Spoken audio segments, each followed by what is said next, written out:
Cikgu.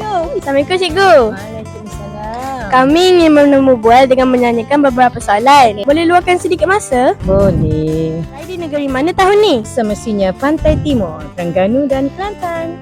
Bentong, Pahang. Johor. Pahang. Kelantan. Sinilah, Negeri Pahang. Cik Siti raya kat Negeri Pahang. Johor.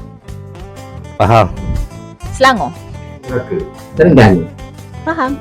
Saya beraya di negeri Perlis. Di sinilah Pahang. Kelantan. Rauk Pahang. Pahang yang tercinta dengan harmoninya.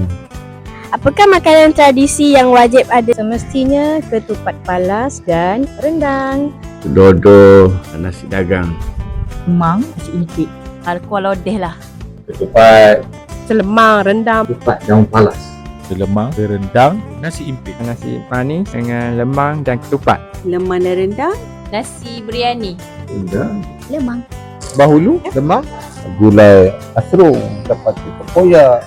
Lemang, dodol, ketupat. Nasi dagang, nasi kerabu, nasi impit. Rendang kerang. Boleh berikan sedikit ucapan raya? Selamat Hari Raya. Maaf zahir dan batin. Selamat Hari Raya, maaf zahir batin kepada semua warga Star, kepada anak-anak murid, cikgu-cikgu dan seluruh umat Islam yang merayakannya. Selamat Hari Raya Aidilfitri. Maaf zahir dan batin.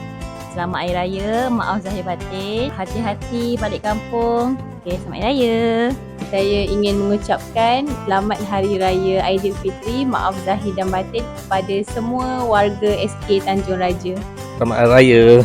Selamat Hari Raya Aidilfitri kepada semua sahabat-sahabat, sanak saudara, bekas kawan cikgu. Cikgu ucapkan selamat Hari Raya dan maaf zahir batin.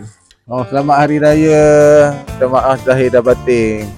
Selamat Hari Raya Aidilfitri terutamanya untuk warga Star, untuk umat Islam seluruhnya. Okey, selamat Hari Raya cikgu ucapkan kepada semua guru-guru, staf dan anak-anak murid cikgu di SK Tanjung Raja. Selamat beraya, selamat pulang dalam perjalanan, pergi dan balik dan hati-hati. Lagi-lagi kalau main mercun. Selamat Hari Raya, maaf zahir dan batin.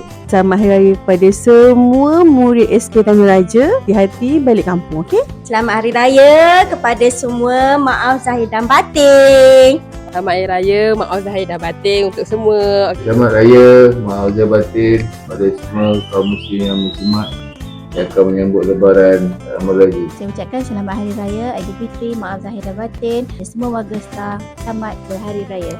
Minal aidil wal faizin kullu sanah kullu am wa antum bi khair.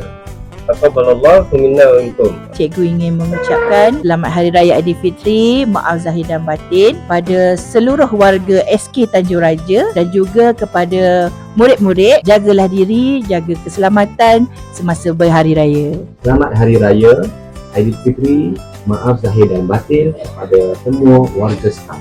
Selamat akhir Ramadan. Dapatkan peluang daripada kelebihan Ramadan ini untuk kita dapatkan sebanyak mungkin, dapatkan pengampunan daripada Allah Ta'ala. Jadikan seolah-olah Ramadan ini adalah Ramadan yang terakhir. Dan juga kita akan menyambut Aidilfitri ya. Selamat Hari Raya Aidilfitri kepada semua. Maaf zahir dan batin. Semoga semua seronok di Hari Raya bersama sanak saudara.